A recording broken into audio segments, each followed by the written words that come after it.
하나님 말씀을 봉독하도록 하겠습니다. 사도행전 20장 말씀입니다. 17절로 24절까지의 말씀 한 절씩 교독하시고 마지막 절은 함께 읽도록 하겠습니다.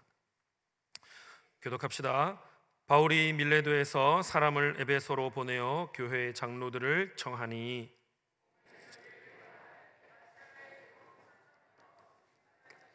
항상 여러분 가운데서 어떻게 행하였는지를 여러분도 아는 바 곧 모든 겸손과 눈물이며 유대인의 간계로 말미암아 당한 시험을 참고 주를 섬긴 것과 무엇이든지 공중 앞에서나 각 집에서나 여러분에게 전하여 가르치고 유대인과 헬라인들에게 하나님께 대한 회개와 우리 주 예수 그리스도께 대한 믿음을 증언한 것이라. 나는 성령에 매여 예루살렘으로 가는데 거기서 무슨 일을 당할는지 알지 못하노라. 오직 성령이 각 성에서 내게 증언하여 결박과 환난이 나를 기다린다 하시나 내가 달려갈 길과 주 예수께 받은 사명 곧 하나님의 은혜의 복음을 증언하는 일을 마치려 하면은 나의 생명조차 조금도 귀한 것으로 여기지 아니하노라. 아멘. 우리 선교사님 소개하기 전에 광고를 한 가지 하도록 하겠습니다. 오늘 문자를 받으셨겠지만 천주성 목자님 부친상 위로 예배가 있습니다. 오늘 참여하실 분은 기도회 마치고 나서 바로 1층 로비에서 모여서 출발하도록 하겠습니다. 이 시간에는 우리 남아공에서 선교하고 계시는 최선옥 선교사님을 소개해 드리도록 하겠습니다. 선교사님은 저와 신학교 입학 동기이신데요. 신학교 다닐 때부터 아주 열정적으로 사역을 하셨고 신학생 교육 전도사 시절에 어린이 사역을 아주 탁월하게 잘 하셔가지고 동기들에게 여러 가지 노하우도 전수해주고 그랬던 우리 선교사님이십니다. 현재 우리 교단의 선교회 고신 세계 선교회 소속으로 남아공에 선교를 하고 계시는데 그 부족이 주로 이제 선교하는 부족이 코사라고 하는 종족이라고 합니다. 근데 코사라고 보통 알려져 있는데 발음이 원래 원어 발음은 훨씬 어렵더라고요. 무슨 이런 발음을 포함하고 있는 발음이라고 하는데 선교사님이 아마 제대로 가르쳐 주실 거라고 생각합니다.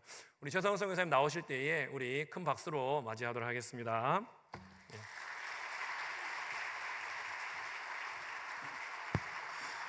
사랑으로 이렇게 환대해 주시고 사랑해 주시고 또 오늘 저녁에 담임 목사님과 또 맛있는 그 낙지볶음 그 맛있는 걸 먹었습니다.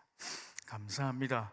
제가 오늘 말씀 전하기 전에 그 영상을 한 2분짜리 영상이 있는데 영상을 짧게 보면서 제가 설명을 조금 드리고 그렇게 하겠습니다. 한번 보여주시겠습니까? 네, 저희 가족 5명. 네, 저는 최선욱, 집사람 김혜숙, 하늘지의 진실, 우리 일남 이녀 있습니다.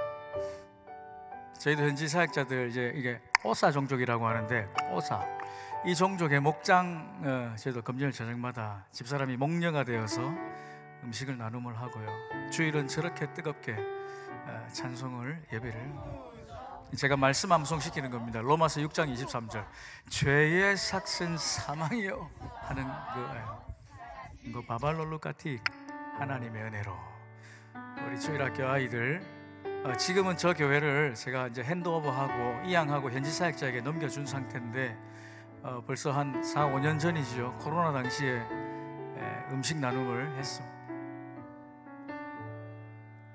이제 이 친구가 제가 평생 사역하는 현지 사역자 목회자고요. 이거는 레소토 왕국에 태양광 설치하고 또 전기가 없어서 코로나 시대에 음식 나눔을 했습니다.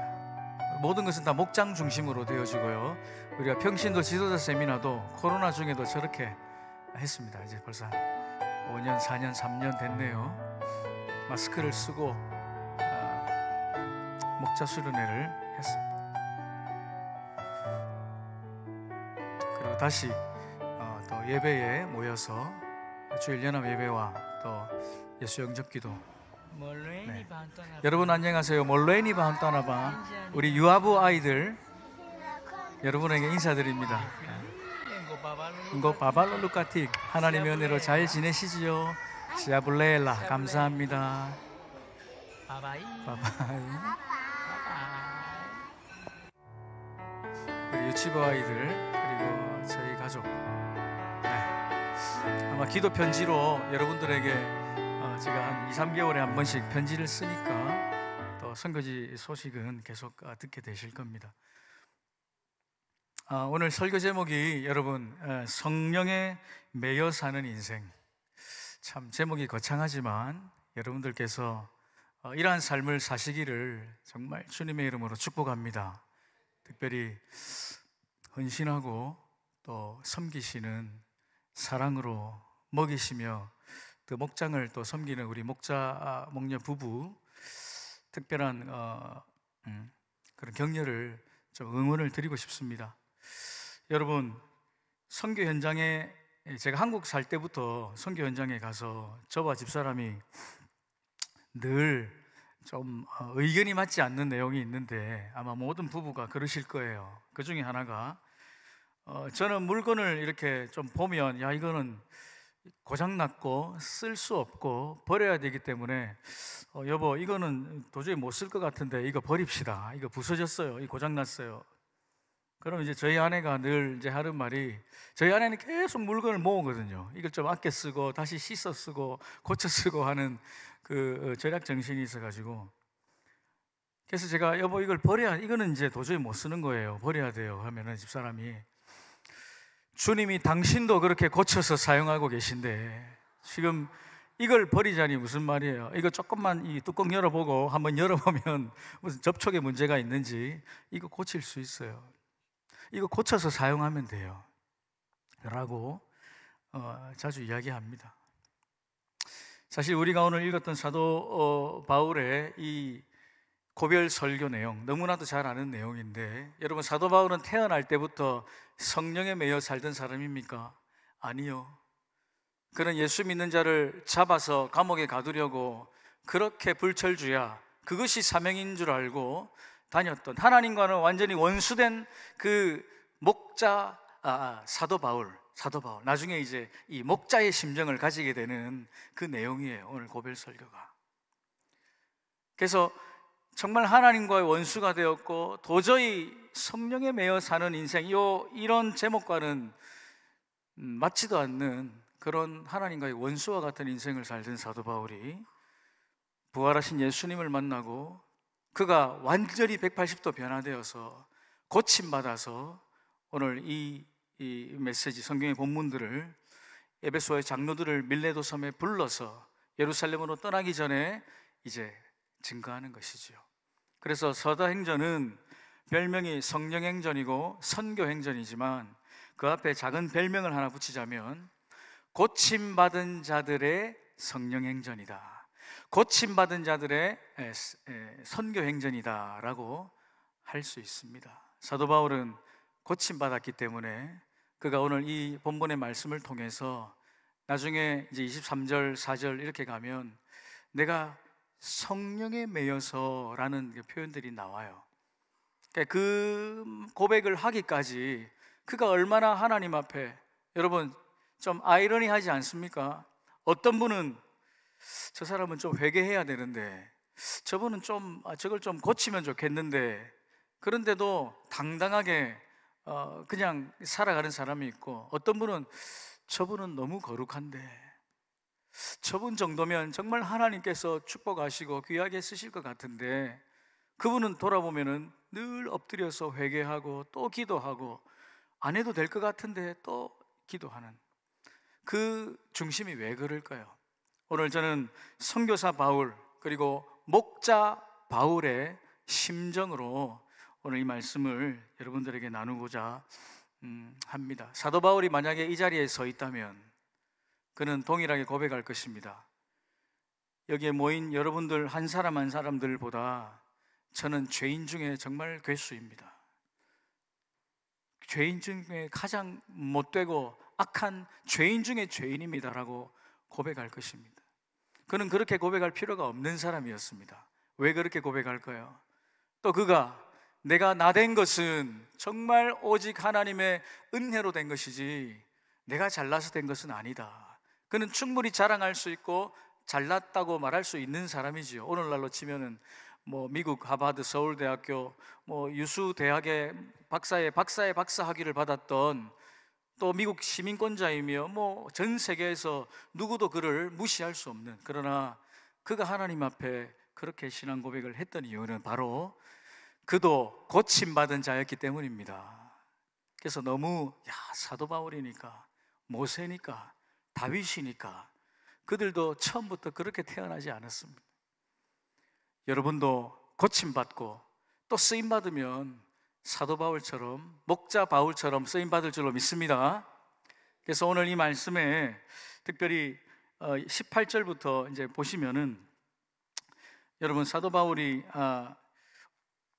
에베소 장로들을 밀레도로 부르지요. 그리고 오매 그들에게 말하되 아시아에 들어온 첫날부터 지금까지. 여러분 사도 바울은 에베소 교회를 한 3년 정도 목회했다고 되어 있습니다. 한 3년 정도 공동체 생활을 해보면 어때요? 여러분 목장에 한 6개월, 1년, 아니 2년, 3년 이렇게 계속 목장 사역을 해보면 가족 같지 않습니까? 우리 목자님, 목녀님들 얼마나 귀하십니까? 그래서 사도 바울이 에베소 성도들을 그 목자의 심정으로 섬기고 가르쳤던 것이 첫날부터 지금까지 18절 하반절에 어떻게 행하였는지를 여러분도 아는 바니 뭐 더 이상 숨길 것이 없는 내용입니다. 더 이상 뭘 과장할 수도 없고 축소할 수도 없고, 여러분들과 내가 너무 잘 압니다 하면서 오늘 사도 바울이 나누는 메시지는, 여러분 19절부터 보십시오. 19절 한번 읽어볼까요? 시작. 곧 모든 겸손과 눈물이며 유대인의 관계로 말미암아 당한 시험을 참고 주를 섬긴 것과. 그는 겸손했습니다. 그가 겸손할 필요가 없는데 겸손했어요. 그리고 한 번, 두 번은 겸손할 수 있는데 1년, 2년, 3년, 5년, 10년 정말 겸손하게 쭉 가는 것은 쉽지 않습니다. 여러분은 어떠세요? 여러분은 겸손하십니까? 겸손한 목자이십니까? 겸손한 목원들이십니까? 어떤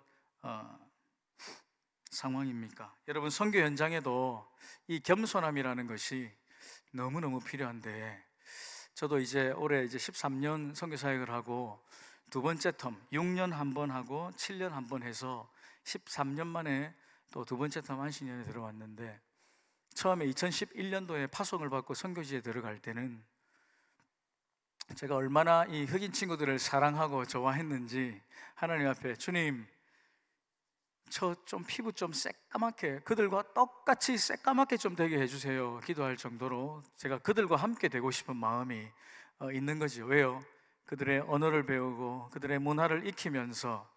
저는 지금 한국에서는 좀, 지금도 여러분 저를 보시면 좀 까무잡잡하거든요, 저 어릴 때부터. 근데 이제 아까 영상이나 사진을 보셨듯이 이 흑인 공동체 안에 딱 있으면 저는 완전히 백인입니다. 그래서 아주 백옥같이 깨끗한 피부로 그들 가운데서는 백인들이기 때문에, 이게 희한하게 시간이 어느 정도 지나면 결국 이 남아공은 무지개 국가, 그래서 9종족이 살고 언어가 11개인데 이 목장을 하고 헤어지고 어떤 예배를 하고 헤어져도 결국 자기 모국어 사람들을 찾아갑니다. 오사는 오사로, 수트는 수트로, 줄루는 줄루로 자기 종족들끼리 결국을 가더라고요. 저는 또 외국인이니까 외국인 선교사가 아무리 담임 목사로 그들을 목회를 하고 목자가 되고 그들을 먹이며 섬기며 해도 이게 어느 순간이 되면은 저는 저희 집 사람에게로 돌아가고 우리 코리안에게로 돌아가고 그들은 또 이렇게 돌아가고. 그래서 어쨌든지 그들과 함께 하고 싶어서 한 2011년도 이후 파송 받았을 때에 한 6개월 정도 그들과 함께 먹고 자고 했던 적이 있습니다. 그래서 그들을 언어를 배우고 먹고 자는데, 제가 나중에 집에 와 보니 저희 아내가 어느 순간부터 저를 계속 이제 옷을 털고 씻기고 옷을 벗겨서 막 이렇게 씻기는 거예요. 왜냐하면 선교 현장에 묻어왔던 그 티커라고 하는데 그 벼룩, 그 진드기 같은 것이 짐승에게 붙어서 막 몇 개월을 살던 그게 저한테 붙어가지고 저희 가족이 다 그냥 한 달 내내 벅벅벅 긁으면서 이게 좀 가라앉았다 싶으면 또 올라오고 물집이 생기면서 그런 상황들이 있었는데, 참 지금 돌아보면 주님께서 나에게 그때로 돌아가서 똑같이 하라면 나는 지금 과연 할 수 있을까? 솔직한 심정이 못할 것 같아요. 정말 할 수 있을까? 그래서 하나님께서 때마다 시마다 사역하고 쓰시는 그 방법들이 다르지만, 그래서 그 현장 가운데에 한번 정말 낮고 낮은 곳에 저 하늘 보좌를 버리고 나에게 내려오신 그 예수님의 겸손함을 정말 끝까지 내가 선교 현장에서 가질 수 있을까? 저희도 동일하게 주일연합예배와 상공부와 목장 사역을 하기 때문에 여러분 이 가운데 우리 목자 되시는 분들, 목녀 되시는 분들, 또 예비 목자 되셔서 앞으로 목장 사역을 섬기시는 분들, 여러분 끝까지 겸손하게 섬기시기를 축복합니다. 알아요. 이게 쉽지 않은 것을 압니다. 그러나 주님은 오늘 이 메시지를 통해서 나를 목자로, 나를 이 목장의 식구로 부르신 주님께서 끝까지 겸손하게 섬기기를 바라는 것입니다. 또 한 가지는 뭡니까? 지금 바울이 그는 겸손 안 해도 되는데 지금 예수 믿고 성령에 매여서 성령의 사람이 되어서 겸손한 거, 이거 기적입니다. 두 번째는 뭐지요? 눈물이며, 이 눈물은 뭡니까? 이건 바로 눈물의 기도를 의미합니다. 그가 에베소 성도들을 위해서 그렇게 눈물을 흘리며 기도했던 것, 하나님 나라와 영광을 위해서 한 영혼이라도 영혼 구원하여 제자 삼기 위한 그 목자의 심정을 가지고 눈물의 기도를 했던 것을 여러분도 아는 것입니다. 다 안다는 이야기입니다. 저도 선교 현장에서 제가 눈물을 흘릴 때도 있고, 그리고 가끔 이제 기도합니다. 이제 어려운 상황 가운데 있을 때에 아마 나를 위해서 이분들이 눈물로 기도하고 계실 거야 라고 제가 상상을 하고 떠올리면 집사람하고 제가 또 위로를 받고, 그래 다시 일어나자 하는, 그러니까 하나님 눈물에 약하시기 때문에, 여러분 예전에는, 지금은 없지만 보통 이게 종이 있잖아요. 이 강대상에 땡 다 함께 묵상기도 하심으로 예배를 이렇게 하시면 종을 치자마자 하나님과 나와의 그 깊은 임재 가운데서 주님 오늘도 주님 무슨 말씀을, 주님 오늘도 주님과 가까이, 그 눈물의 그 감격과 감동이 있었던 예배의 시절들이 아마 우리 어르신들은 또 있으실 거예요. 신앙생활을 오래 하신 분들. 여러분 목장 안에서 눈물 흘릴 일들이 많은 줄 압니다. 저희도 목장에서 나눔을 해보면 우리 시산다라고 하는 한 자매는 아프리카에 이제 여성이 남성과 함께 교제할 때는 이게 약간 모계 사회이기 때문에 한 여성이 여러 남자를 이렇게 교제하기도 합니다. 그래서 이 여성이 목장에서 이제 나눔 시간에 기도 제목과 어떻게 사셨어요? 이번 주 좀 어땠어요? 하고 물어보면 어느 날 어쨌든 하나님 은혜로 그가 고백을 하는 것이, 제가 최근에 너무 힘들어서 빵 한 조각 먹기 위해서 저도 모르게 빵을 훔치게 된 적이 있습니다. 하루, 한국으로 치면은 하루 5만 원, 10만 원 돈이 없어서 내가 이 남자와도 교제하고 저 남자와도 교제하면서 그들에게 생활비를 얻어 썼었습니다. 그런데 제가 삼공부를 해보고 내가 이 목장의 모습 가운데서 내가 하나님 앞에 오늘 고백하는 것은, 저는 이제 그렇게 살기를 원치 않습니다. 남자를 끊어버리겠습니다. 고백하는 거예요. 그 우리가 목원들이 다 목장에서 그 말씀을 듣고 아멘 할렐루야 하면서, 근데 우리가 어떻게 해요? 현실적으로는 할 수가 없는, 이제 우리가 뭘 이렇게 헌금을 하고 도와줘도 이게 장기적으로는 힘든 거죠. 그래서 그를 위해서 시산다 자매를 위해서 기도합니다. 간절하게 통성으로 기도하고, 또 다음 주에 또 어땠습니까? 또 그 다음 주에 어땠습니까? 또 그 다음 달 나중에 하나님께서 이 자매를 축복하셔서 그 컨테이너 박스 하나에 이게 또 우리가 턱샵 구멍가게라고 하거든요. 그 동네에서 작은 턱샵 하나, 미니 슈퍼마켓을 운영을 하게 됐습니다. 그래서 목장에 와서 너무너무 감사합니다. 제가 이제는 내가 원하는 거 먹을 수 있고, 내가 사고 싶은 거 살 수 있고, 왜? 수입이 있으니까. 내가 도와줄 수 있는 사람 도와줄 수도 있습니다 하는 그런 간증이 있어요. 저는 분명히 그때 그렇게 이야기했고 고백했는데, 여러분 당신이 잘나서가 아니라 우리가 눈물로 당신을 위해서 기도했기 때문에 일어난 일입니다 하고 그러한 소식을 나눈 적이 있습니다. 여러분, 눈물 흘릴 일 많지요. 그러나 끝까지 정말 눈물로 기도하는 것, 하나님 앞에서 절대로 헛되지 않습니다. 그 눈물의 기도를 끝까지 이어나가시고 훗날 정말 귀한 간증으로 하나님께 영광 돌리시기를 바랍니다. 세 번째는 시험을 참고 주를 섬겼다 했습니다. 지금 제가 이게 하나하나 말씀드리는 것은 사도 바울의 설교 메시지인데, 그가 예수 믿기 이전에는 이런 사람이 아니었다고요. 그는 겸손하지도 않았던 사람이고 눈물로 기도할 엄두도 못 냈던 사람이고, 그 셀피시해서 이기적이고 자기중심적으로 살았던 사람이고 고집이 센 사람이고, 근데 지금 시험을 참고 주를 섬겼다는 것, 에베소 장로들에게 당신들이 내가 어떻게 살아왔는지 압니다. 내가 시험을 참고 주를 섬겼습니다. 저도 13년 동안 선교지 있으면서 여러 강도도 만나보고 작은 좀도둑부터 시작해서 참 남아공이 원래 좀 범죄가 좀 많긴 합니다. 그러나 남아공이 너무너무 아름다운 나라인데 이제 조심해야 될 우범 지역이 있어요. 그런 부분들만 조심하고 좀 잘 케어하면 잘 섬길 수 있는데, 하루는 이제 저를 재판에 고소한 현지 목회자가 있습니다. 우리 선교사는 결국 내가 지금 목회를 하지만 목자를 세우고 설교자를 세워서 그에게 모든 사역을 이양을 하고 선교사는 또다시 교회를 개척하는, 그게 우리 KPM 선교회 교회 개척의 이 스트래티지거든요.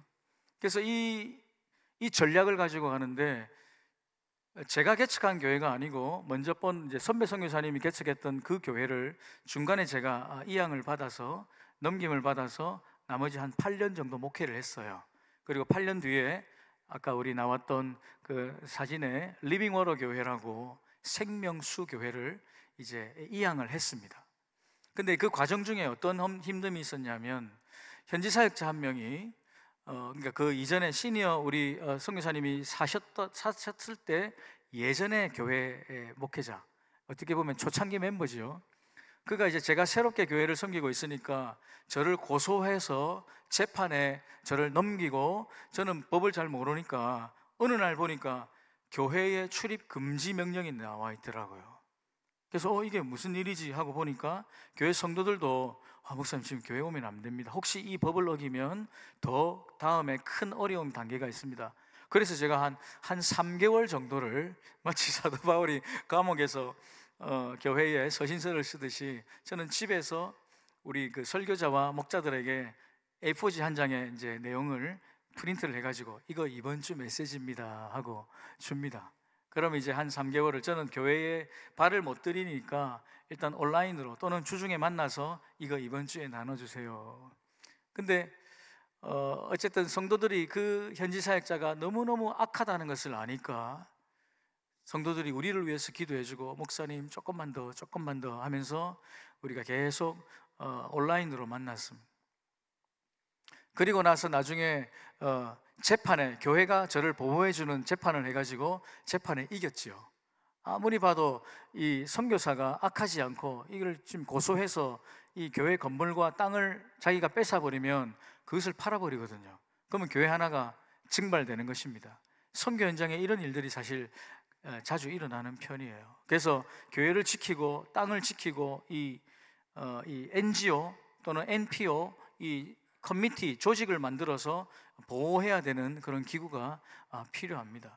그래서 제가 우리 교회가 재판에 이기고 그래서 다시 교회를 나와서 보니 나를 고소했던 자가 요 앞에 앉아 있는 거예요. 그 현지 사역자가 그대로. 저 친구 때문에 저하고 집사람하고 우리 아이들이 얼마나 마음이 힘들고 어려웠는데 나와 보니까 그 사람이 또 나와서 아무 일도 없었다는 듯이 예배를 드리고 있는 거예요.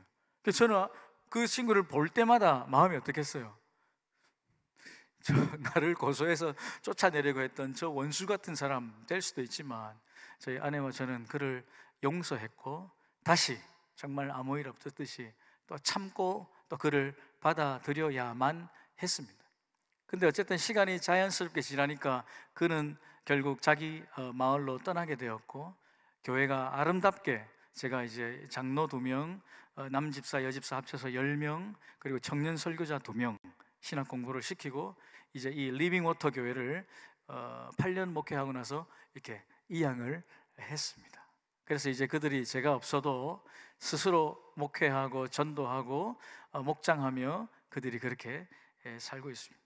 제가 왜 이 말씀을 드리냐면, 여러분, 시험을 참고 견디는 일이 여러분 목장 안에 생기지 않습니까?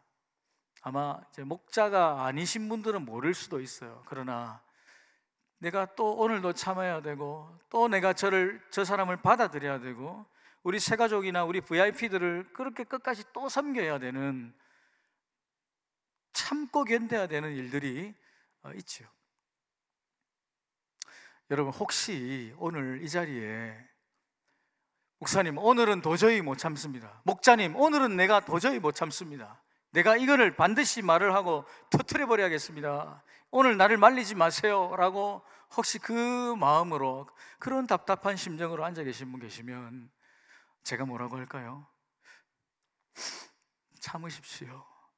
그를 생각하고 그를 불쌍히 여기시고 조금만 더 참으시고 있어 보십시오. 주님이 당신을 높이 들어 올릴 때가 있으실 것입니다. 그래서 오늘 이 사도 바울의 심정으로, 목자의 심정으로 우리가 나가는데, 여러분 20절 한번 보십시오. 20절 같이 한번 읽어볼까요? 시작. 유익한 것은 무엇이든지 공중 앞에서나 각 집에서나 꺼리낌이 없이 여러분에게 전하여 가르치고. 저희가 선교사로 현장에 있고 목회자로 또 이렇게 설교자로 있다 보면 한국 목회도 마찬가지실 거예요. 여러분, 여기 사도 바울이 유익한 것은 무엇이든지라고 했습니다. 이 무엇이든지 안에는 좋은 말도 들어있고 축복의 메시지도 있지만, 죄송한데 그것은 죄입니다. 그 죄는 끊어버려야 됩니다. 이것은 하나님 앞에서 잘못된 것입니다. 용기를 가지고 정말 이 원색적인 피 묻은 복음을 증거해야 될 때가 있습니다. 저도 선교 현장에서 자주 이제 그런 일들이 언제 일어나냐면 장례식 예배 때 있습니다. 여러분, 우리는 하나님과 나 사이에 구원자 누가 계시죠? 우리 주 예수 그리스도. 예수 그리스도의 보혈이 내 죄를 씻었고, 하나님과 나 사이에 막힌 담을 허무시고 하늘 대로를 여셔서 지금도 예수 이름으로 기도만 하면 나는 하나님의 임재 가운데 하나님 아버지의 품에서 내가 그것을 하나님의 자녀로 살 수 있는 그 길이 열린 것. 근데 아프리카의 현지인들은 이 예수님의 자리에 조상이 들어가 있습니다.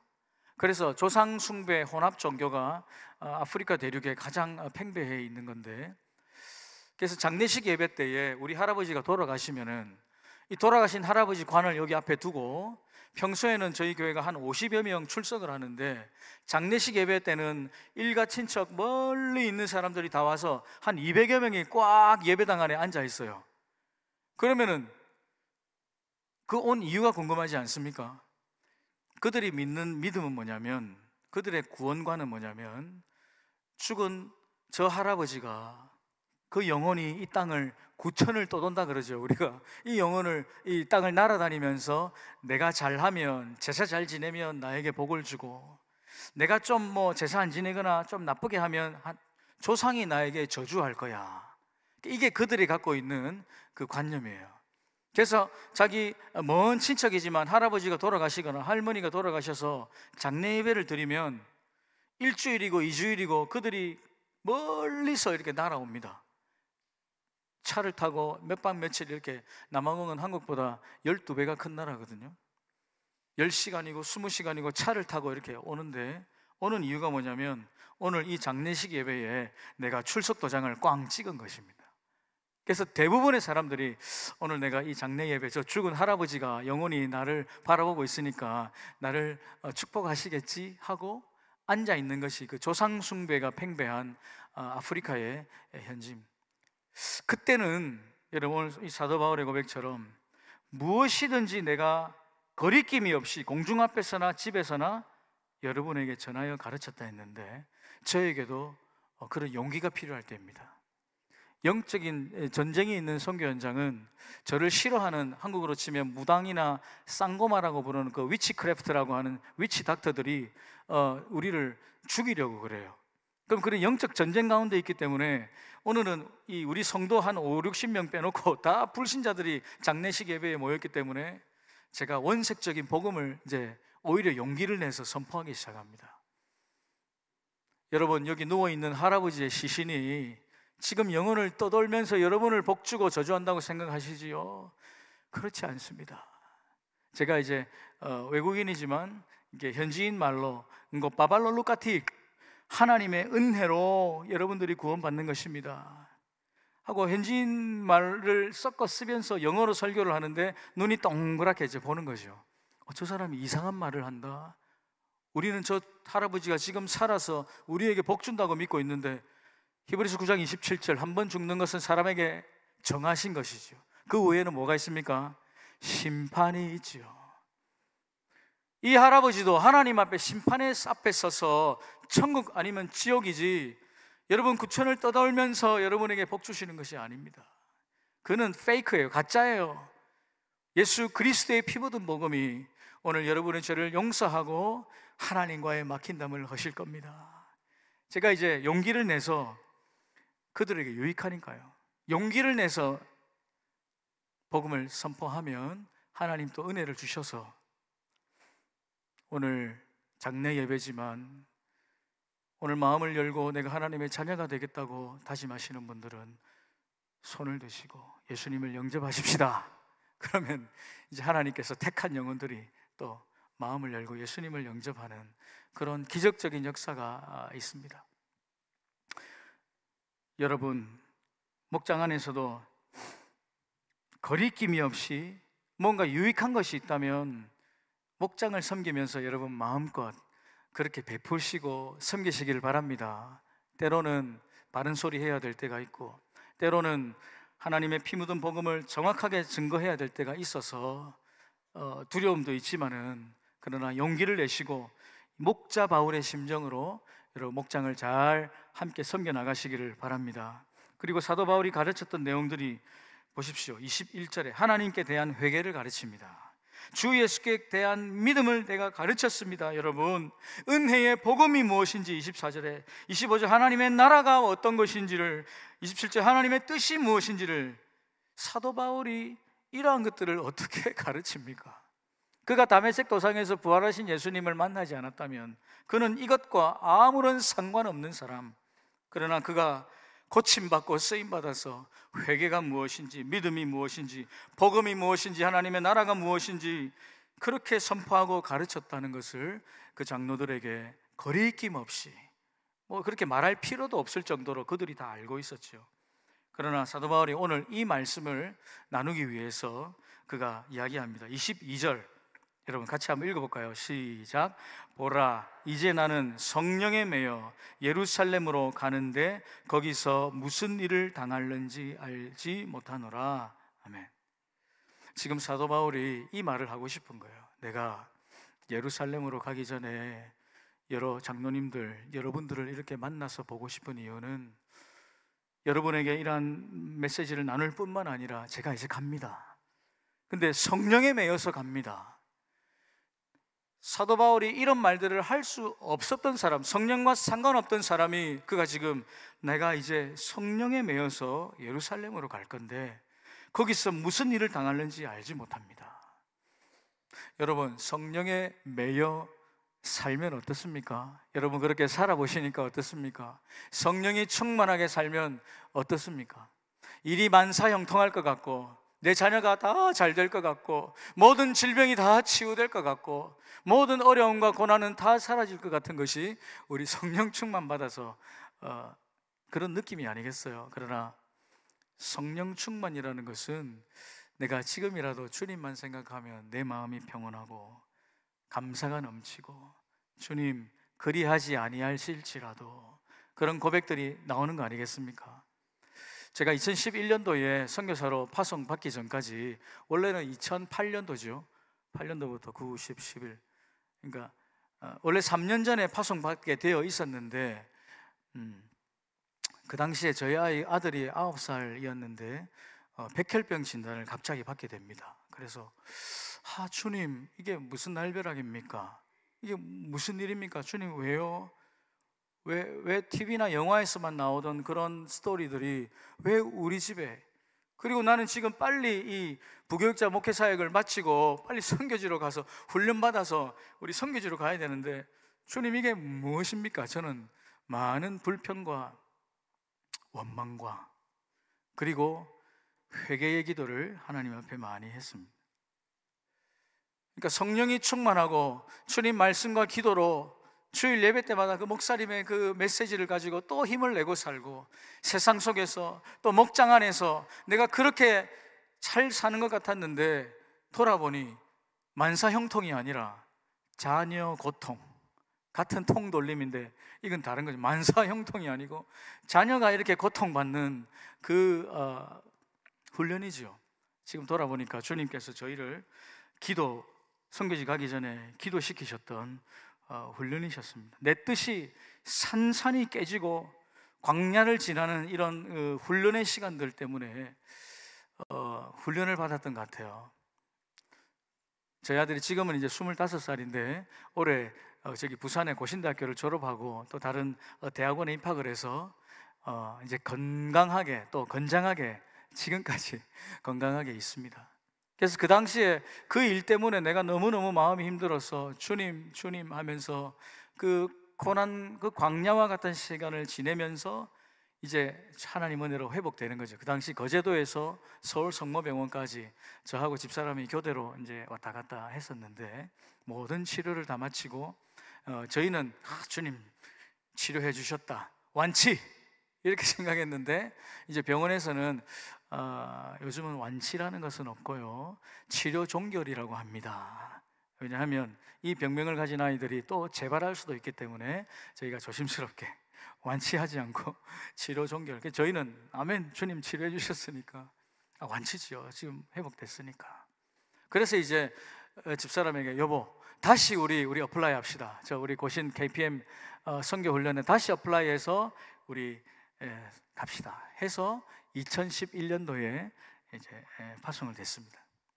여러분, 성령 충만하면 오늘 사도 바울처럼 내가 성령에 매여서 산다라고 감히 말할 수가 있다면 축복의 길이 아니겠습니까?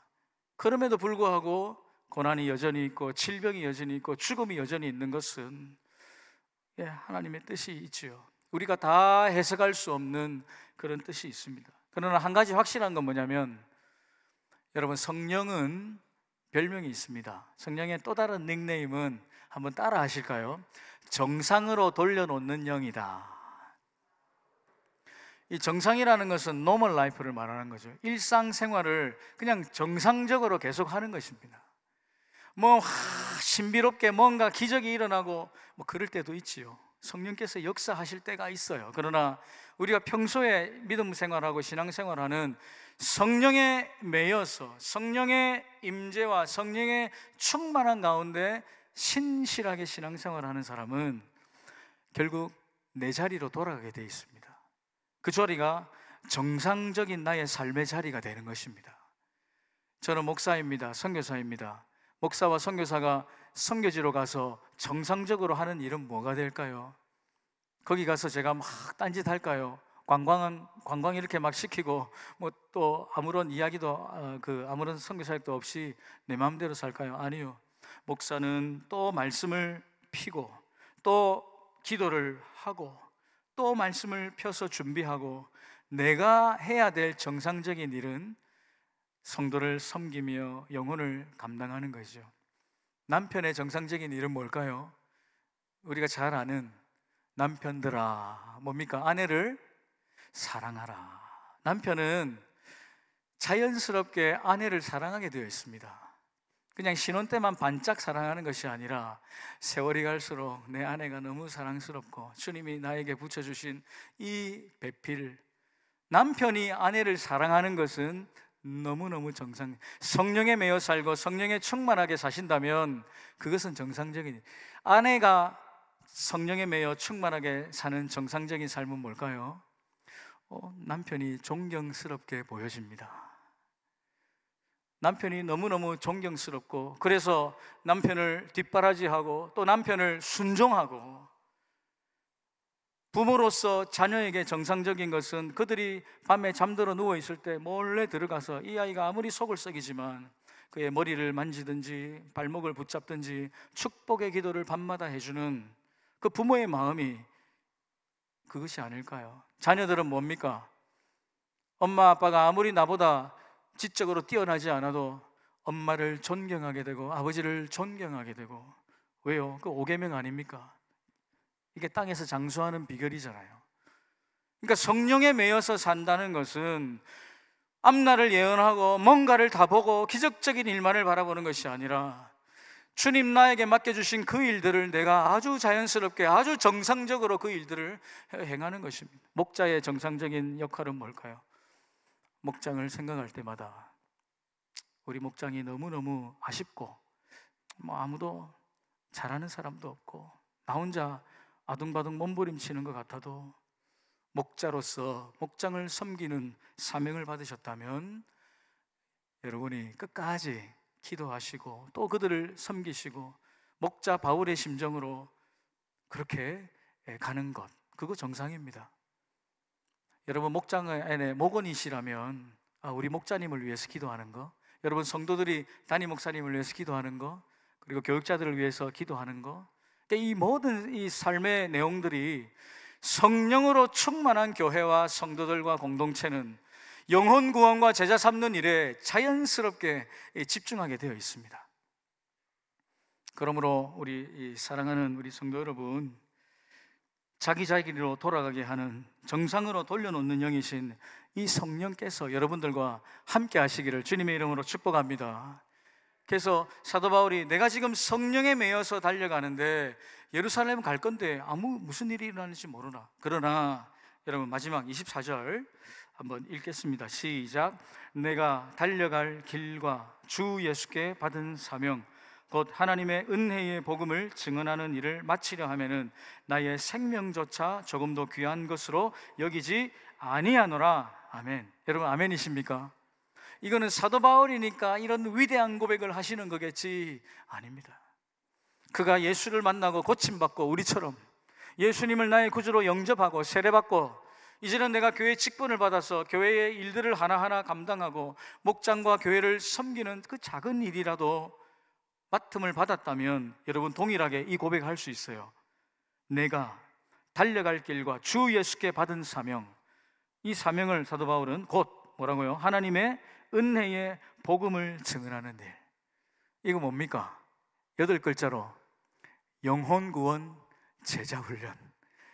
영혼을 구원하여 그를 예수님의 제자로 훈련하는 이 복음 증거하는 이 사명 때문에 지금 사도 바울이 뭘 쓸데없이 여긴다고 되어 있죠? 24절 하반절에 나의 뭐조차 조금도 귀한 것으로 여기지 않는다고요? 생명조차. 여러분 생명이 얼마나 귀한 것입니까? 생명. 여러분 지금 살아있고 내가 생명이 있으니까 주의 일을 하고 모든 것을 다 하지, 여러분 생명이 없으면 못 하잖아요. 여러분 혹시 집에 좋은 거 많이 쌓아 두셨습니까? 여러분 통장에 많이 쌓여 있습니까? 아니면 올해 여러분 어떤 위대한 비전과 계획을 갖고 계십니까? 아니 내년, 내후년, 앞으로 5년 비전, 10년 비전, 평생에 여러분 어떤 위대한 원대한 계획으로 살아가려고 좋지요. 그러나 오늘 이 밤에 하나님께서 여러분의 생명을 취해 가시면 그거 다 무슨 소용입니까? 다 두고 떠나는 것이 인생인데, 그래서 사도 바울이 이 귀하고 귀한 이 생명보다 더 귀한 것을 발견했는데 그것이 바로 뭐라고요? 같은 명어로 끝나는데 앞에는 사명, 생명보다 귀한 사명. 그래서 우리가 주로 이런 선포하지 않습니까? 생존 위하여 살지 말고 사명 위하여 삽시다. 여러분 아멘이십니까? 그래서 사도 바울이 오늘 할 말씀이 이겁니다. 내가 지금 성령에 매여서 가는데 무슨 일을 일어나는지도 모르지만 그러나 내가 아는 것 한 가지, 하나님의 은혜의 복음을 증언, 영혼을 구원하고 예수의 제자를 삼는 이 건강한 교회와 공동체를 만드는 이 일, 이것을 위해서는 혹시라도 내가 이 귀한 생명까지도 내어놓아야 한다면 나는 그것을 내어놓을 수 있다. 이 위대한 마치 선교사님들만 할 수 있는, 거룩한 분들만 할 수 있는 고백이라고 생각하지 마십시오.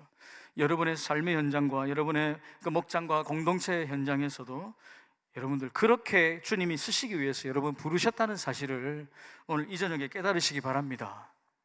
여러분, 말씀을 맺겠습니다. 누구도 예외가 없습니다. 목사도, 선교사도, 목자도, 그 어떤 위대한 인물도 성령에 매여서, 성령에 충만하여서 주님 맡겨주신 사명을 감당하지 않고 산다면 그의 인생은 아무 의미 없는 인생이 될 것입니다. 사도 바울 보십시오. 그렇게 고집스럽고 목이 곧았던 사도 바울도 그가 예수님 만나고 고침받고 치유받아서 그가 이렇게 쓰임받는 거 아니겠습니까? 우리랑 똑같잖아요. 동일한 하나님께서 동일한 은혜로 동일한 보혈의 공로가 나를 구원하시고 나를 겸손하게 사는 인생 되게 하실 줄로 믿습니다.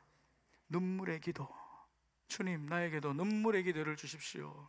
시험을 참고 주를 섬기는 나의 삶, 때로는 용기를 내어서 정말 말씀 붙잡고 달려나가야 되는 그 인생, 성령에 매이는 삶이라 해서 다 탄탄대로라는 것은 아니죠. 형통하지도 않고 앞길이 보이지 않아서 어디로 가야 될지도 모르는 이 바울의 고백처럼, 그러나 나는 묵묵히 걸어가야 되는 이 좁은 길, 결국 영혼 구원과 제자 양육하는 이 사명 때문에 내 생명조차도 내어놓아야 한다면 주님 그것까지도 내어놓겠습니다 라는 고백할 수 있는 것, 저와 우리 가정을 위한 놀라운 계획을 주님께서 갖고 계십니다.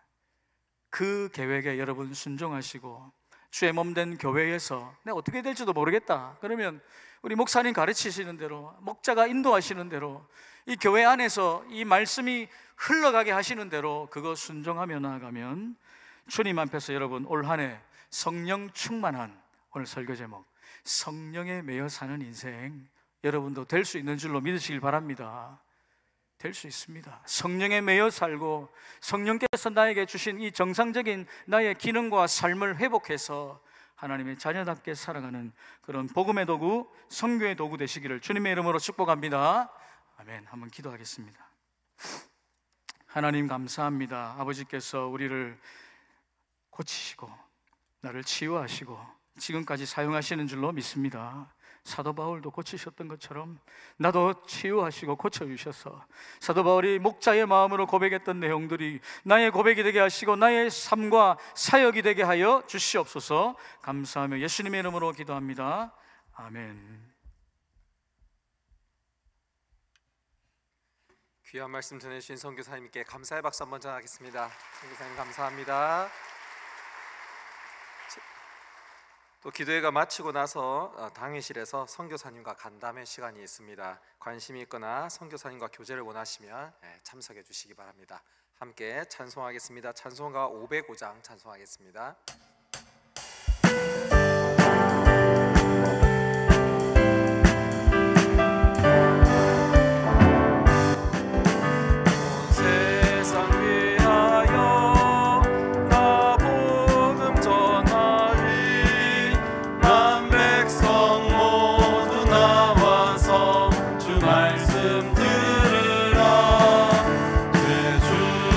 빠져서 헤매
함께 기도하도록 하겠습니다. 먼저 말씀을 위해서 듣고 기도하겠습니다. 또 우리 선교사님의 사역을 위해서, 선교사님을 위해서 함께 기도 제목을 나누고 기도하도록 하겠습니다. 우리 선교사님 최선욱 선교사님을 위해서 여러분 먼저 기도해 주시기 바랍니다. 건강과 가정을 위해서, 또 하나님께서 그 사역을 인도하여 주옵소서. 또 남아공에서 사역하시는 그 사역지에 성령이 충만하시도록 영혼 구원과 제자 삼는 일이 흥왕케 하여 주옵소서. 각 목장마다 또 후원하고 중보하는 우리 선교지에 또 각 목장마다 후원하는 선교지들이 있습니다. 선교사님들이 있습니다. 여러분 각 목장에 품고 있는 그분들을 위해서 또한 함께 기도해 주시기 바랍니다. 말씀을 들었습니다. 성령 하나님께서 우리의 길을 이끌어 주시고 그 성령의 이끄심에 순종하는 삶을 살게 하여 주옵소서. 한번 다 같이 주여 한번 부르짖고 기도하도록 하겠습니다. 주여!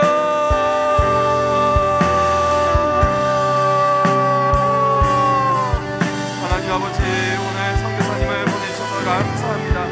선교사님을 통해서 귀한 주님의 말씀을 들었습니다. 성령의 역사하심을 우리가 증거함을 들었습니다. 하나님 아버지 감사합니다. 하나님 아버지께서는 참으로 살아계시며 우리에게 역사하시며 우리를 창조하셨으며 우리에게 성령 하나님을 보내주셔서 성령으로 말미암아 역사하시고 우리에게 가르침하시고 우리를 인도하여 주시고 우리의 모든 일들을 도와주시는 분이십니다. 하나님 아버지, 오늘 말씀에도 성령의 이끄심이 있는 줄 믿습니다. 하나님 아버지 도 들어주시옵소서. 주님 아버지께서 인도하여 주시사 하나님의 놀라운 능력과 역사를 말씀하게 하여 주시옵소서. 주님, 우리 최선호 선교사님 하나님 아버지 오늘 보내주셔서 감사합니다. 말씀 듣게 해주셔서 감사합니다. 하나님 아버지 선교사님 주님 아버지께서 붙들어 주시옵시고 하나님 사모님과 자녀들 하나님 아버지께서 기억하여 주시옵소서. 아버지 복음을 위하여서 삶을 던졌습니다. 하나님 아버지께서 기억하여 주시옵시고 건강케 하여 주시옵소서. 하나님 아버지 우리 선교사님 심리에 가지 않게 하여 주시옵시고 피곤하지 않게 하시고 반드시 사랑을 능히 감당할 수 있도록 성령 하나님 아버지께서 내려가여 주시옵소서. 일용할 양식을 다하시고 영적인 양식을 공급하여 주시옵시고 하나님 아버지 또 자녀들에게도 복을 내려주시옵소서. 하나님 아버지 주께서 맡아주옵소서. 주께서 그러시는 것을 하여 주시옵시고 주여 인도하여 주시옵소서. 하나님 아버지 남아보리가 오래도 하나님 아버지 사에게 연결되는 많이 맺힐 수 있도록 하나님 아버지께서 도와주시옵소서. 주님 선교사님을 통해서 교회를 세우게 하여 주시고 목장을 세우게 하여 주시고 사역자를 세우게 하여 주시고 하나님 아버지가 사역에 삶에 충만케 하여 주시옵소서. 악하고 우상과 하나님을 믿지 않는 자들과 불신앙과 미신우상들이 많습니다. 무속신앙들이 많습니다. 그러나 나사렛 예수 이름으로 승리하게 하여 주옵소서. 예수 그리스도 이름으로 역사하게 하여 주시옵시고 예수님께서 주님께 예수 이름을 전하며 담대히 나아갈 때 하나님 아버지 놀라운 하나님 나라의 일들이 일어날 수 있도록 하나님 아버지 역사하여 주시옵소서. 주여 도와주시옵소서. 주여 내 불러주시옵소서. 영구원과 제자 삼는 일을 위하여서 인생을 던졌습니다.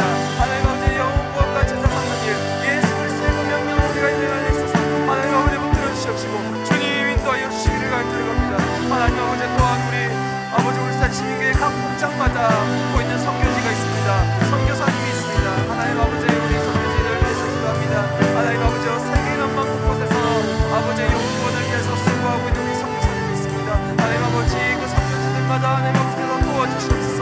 아버지 오늘도 구원할 영혼들을 보내어 주시옵소서. 복음의 열매를 맺게 하여 주옵소서. 아버지 영혼과 제자 삼는 도와주시옵소서. 하나님의 행하지 않으시면 될 수가 없습니다. 하나님 아버지 오늘도 세계 곳곳에서 고생하는 우리 선교사님들 하나님 아버지가 기억하여 주옵소서. 주여 들어주시기를 간절합니다. 하나님 성령 하나님께서 우리에게 인도하여 주옵소서. 성령의 음성을 우리가 듣게 하여 주옵소서. 성령의 이끄심에 우리가 반응하게 하여 주옵소서. 성령의 목소리에 우리가 순종하게 하여 주옵소서. 성령 하나님의 꾸짖으심에 우리의 인격이 꺾이게 하여 주옵소서. 나의 뜻이 꺾이게 하시고 하나님의 뜻을 따라 사는 우리 성령의 인자심과 뜻을 하시고 아버지여 도와주시옵소서. 오늘 이곳에 성령의 바람이 불게 하여 주시옵시고 오늘 이곳에 성령께서 우리에게 말씀하시옵소서. 주님의 뜻이 나게 하실 수 있도록 주여 도와주옵소서. 감사합니다. 예수 이름으로 기도합니다. 아멘. 우리 교회를 위해서 함께 마음을 모아서 기도하겠습니다. 우리 3월에 여러 가지 행사들이 있습니다. 또 4월에도 특별한 순서가 준비되어 있습니다. 이를 위해서 여러분 마음을 다 같이 모아서 기도로 준비했으면 좋겠습니다. 3월 8일 온 가족 새벽 기도회가 있습니다. 킹즈 베이비가 섬기는데 킹즈 베이비만 나오는 날이 아닙니다. 교육자 자녀들만 나오는 날이 아닙니다. 여러분의 모두 자녀들이 다 함께 나와서 예배드리는 날입니다. 다 올 수 있도록 여러분 마음 먹을 수 있도록 각오를 더하게 해주시고 성령의 이끄심이 있도록 여러분 이날 위해서 기도해 주십시오. 3월 10일부터 10일까지 춘계 말씀 집회가 있습니다. 화종부 목사님께서 오셔서 말씀 전하십니다. 정말 담임 목사님께서 이분 모시려고 애 많이 쓰셨습니다. 여러분 정말 귀한 하나님 말씀 선포되는데, 여러분 우리가 기도로 먼저 마음밭을 가꿔야 되지 않겠습니까? 여러분 기도한 만큼 은혜 받습니다. 기도로 준비해 주십시오. 또 4월에 14일부터 19일까지 세겹절 특별 새벽 기도회가 있습니다. 이를 위해서 여러분 함께 먼저 기도해 주시기 바랍니다.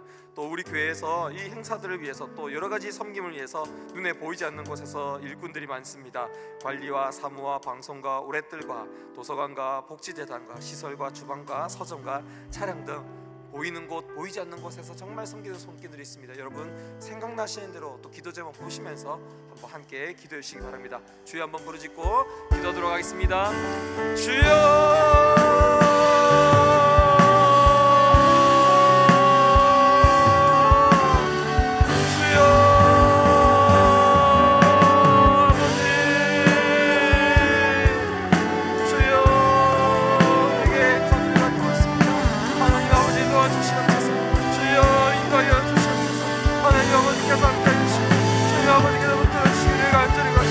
하나님 아버지 온 가족 새벽 기도회가 있습니다. 킹즈의 예비가 섬깁니다. 그러나 하나님 아버지 온 가족이 모여서 새벽 기도하는 것입니다. 예수로 하나님 아버지 도와주시옵소서.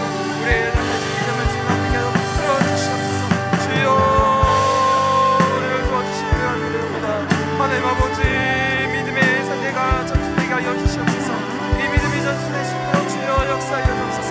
이 믿음이 올라갈 수 있게 하여 주시옵소서. 이 믿음을 전달할 수 있도록 주여 도와주시옵소서. 하나님 아버지께서 역사해 주셔서 아버지 은혜를 베풀어 주시옵소서. 새벽 우리가 결단하고 나을 수 있도록 주여 우리를 도와주옵소서.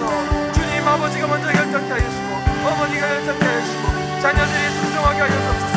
새벽 그 발걸음 날 수 있도록 하나님 아버지께서 도와주시옵소서. 주님 역사해 주시소. 아버지 은혜 베풀어 주시옵시고 주님 도와주시기를 간절합니다. 하나님 아버지 역사하여 주시옵소서. 주님 또한 3월 10일부터 10일까지 하나님 중계 말씀 집회가 있습니다. 하나님 아버지 귀한 말씀을 듣습니다. 하나님 아버지 말씀을 듣고 우리가 변화되게 하여 주옵소서. 말씀을 듣고 우리가 실행하게 하여 주시옵소서. 말씀을 듣고 우리의 삶이 나타나게 하여 주옵소서. 말씀이 우리의 삶에서 나타나게 하여 주옵소서.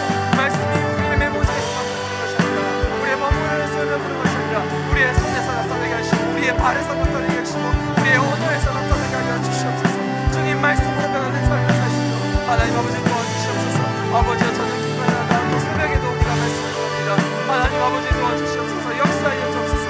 아버지 목사님에게 하나님의 은혜를 다하여 주셔서 성령의 말씀을 하여주셔서 성령께서 우리가 말씀을 들어야 할 때에 주여 우리가 깨달음을 있게 하시고 우리가 깊이 있는 말씀을 내려주시도록 하나님 아버지 도와주시옵소서. 하나님 세겹절 특별 새벽 기도회가 있습니다. 하나님 아버지 이번에도 부어주신 하나님의 은혜를 간절히 소망합니다. 아버지 기도하고 소망하오니 하나님 아버지 부어주시옵소서. 하나님 아버지 역사하여 주시옵소서. 아버지께서 부어주시고 역사하시며 우리가 귀한 은혜를 받아주고 있습니다. 하나님 아버지 함께하여 주시옵시고 주님 은혜 베풀어주시기를 바랍니다. 아버지 도와주시옵소서. 아버지 우리 교회를 섬기는 성도들 주여 격하여 주옵소서. 하나님 아버지 관리에서 사무에서 방송에서 오랜 들에서 수고하고 있는 성도들이 있습니다.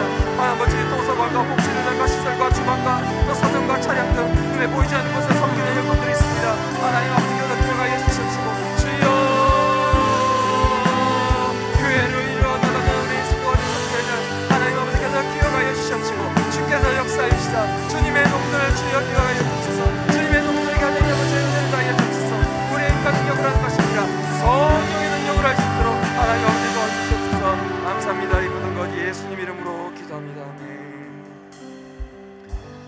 우리 환우들이 있습니다. 아파서 힘들어하는 분들에게 우리가 기도하도록 하겠습니다. 여러분 늘 강조합니다. 기도하면 낫습니다. 기도하면 좀 괜찮아지거나 좀 어떻게 될까가 아니라 기도하면 낫습니다. 기도하지 않으니까 일어납니다. 여러분 기도할 때 하나님의 은혜가 그 위에 머물 줄 믿으시기 바랍니다. 의사가 치료하지만 우리가 약을 먹지만 하나님의 은혜가 치료하는 것이고 하나님의 은혜를 먹는 것입니다. 이 믿음을 가지고 여러분 기도해 주십시오. 앞에 있는 환우들의 이름을 여러분 불러가면서 기도해 주시고요. 아픈 부위를 언급해 가면서 기도해 주시고요. 또 여러분 여기에 이름이 없지만 또 우리가 알고 있는 교우들이 있다면 그분들을 위해서 기도해 주시기 바랍니다. 육신의 아픔도 있지만 또 마음의 아픈 분들도 있습니다. 믿음이 연약한 분들이 있다면 또 그를 위해서 기도해 주시기 바랍니다. 한 번 더 주여 부르짖고 기도하도록 하겠습니다. 주여